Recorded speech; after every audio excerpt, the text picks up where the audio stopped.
Yung matanda walang reklamo. Inaalagaan ang pamilya ng anak niya. Pero tuwing may magandang ganap ang mag-anak, hindi man lang siya sinasama. Ngayong araw, nakuha ng apo niya ang chance na maging exchange student sa Germany. Tuwang-tuwa ang matanda. Pinagkuha niya ng ulam ang apo. Pero yung simpleng pagkuha niya ng pagkain, diring-diri ang apo. Sabi niya, sa Germany puro salad ang kinakain. Tapos harap-harapan pa niyang itinapon yung ulam na kinuha para sa kanya. At kasama pa ng nanay niya, nag-German sila. Nilait ang matanda na walang alam. Sa huli, sinadya pa nilang mag-German para murahin siyang bobo sa harap niya. Hindi nila alam marunong pala sa German ang matanda. Kaya nagpa siyang turuan ng leksyon. Ang bastos na asal ng apo. Pero ang manugang, sinabihan siyang pakialamera. Diretso niyang sinabi na kung hindi lang. Dahil sa respeto sa asawa niya. Matagal na raw niyang pinalayas ang matanda. Pati ang anak, sabi niya, ilang daw ang nanay niya. Alam nang nasaktan ang nanay. Pero pinapakiusapan pa. Na para sa kanya, tiisin na lang at palampasin. Doon tuluyang nanlamig ang puso ng matanda. Hinubad niya agad ang apron. At nagpa siya, hindi na siya mag-aalaga sa pamilyang walang utang na loob. Isinuot niya ang sapatos. At umalis na hindi na lumingon. Pagkaalis niya, mas lalong. Hindi itinago ng manugang ang pagkasuya sa biyenan. Pagkatapos kumain, gusto sanang tumawag ng lalaki sa nanay niya. Pero hindi siya pinayagan ng asawa. Sabi niya, ilang taon na raw. Ibinigay na ng matanda. Lahat ng ipon sa kanila. Ngayon nakatira at kumakain sa kanila. Tapos may gana pang mag-attitude. Dapat daw maturuan ng leksyon ang matanda. Sang-ayon na sang-ayon ang lalaki. Hindi niya alam na ang nanay niya pala ay chairman ng Shengshi Group. Noon, maagang namatay ang asawa niya. Kaya para sa anak, napilitan siyang umatras at magbalik loob sa bahay. Mag-isa niyang pinalaki ang anak. Binilhan pa ng bahay at ipinakasal. Tumulong pa mag-alaga ng apo. At sa likod ng lahat, sinuportahan pa niya ang karyer ng anak. Plano pa niyang gawin itong general manager ng Shengshi Group. Pero hindi niya inakalang.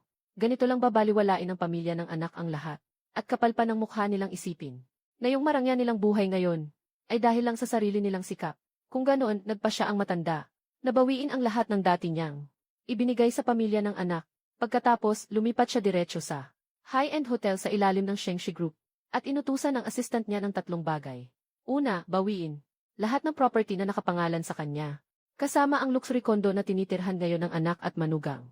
Pangalawa, ay freeze ang lahat ng bank card at supplementary card na inauthorize niya sa anak niya. Pangatlo, ipasuri sa assistant yung usaping exchange student sa Germany ng apo. Nalaman niyang pati yung exchange student slot ng apo ay nakuha rin dahil sa koneksyon niya. Kaya pinabawi niya agad at kinansela ang exchange student qualification ng apo. Samantala, yung pamilya ng anak, lito at stress na stress. Dahil wala na ang matanda sa bahay. Walang nagluluto sa oras. Walang naglilinis ng bahay. Bagsak agad ang kalidad ng pamumuhay nila. Mas lalo tuloy na gitngit ang manugang. Sa matanda, sabi niya pagbalik nito. Siguradong tuturuan niya ng leksyon. Pero hindi pa man bumabalik ang matanda. Nauna nang dumating ang demand letter ng abogado niya. Pinapaalis sila ng matanda. Sa loob ng 7 araw, lisanin ang mansyon. Kung hindi, kakasuhan sila ng illegal occupancy. Dahil dito, halos mabaliw sa galit ang manugang. Pakiramdam niya yung biyenan. Walang karapatang palayasin sila. Kahit yung bahay, ay totoong binili ng biyenan. Desidido pa rin siyang kumapit at hindi umalis. Pero kalmado ang apo. Mayabang pa niyang sabi. Tutal, pa-Germany na raw siya. Bilang exchange student. At malapit na ring mapromote ang tatay niya bilang EV ng Shengshi Group. Milyon ang sahod kada taon.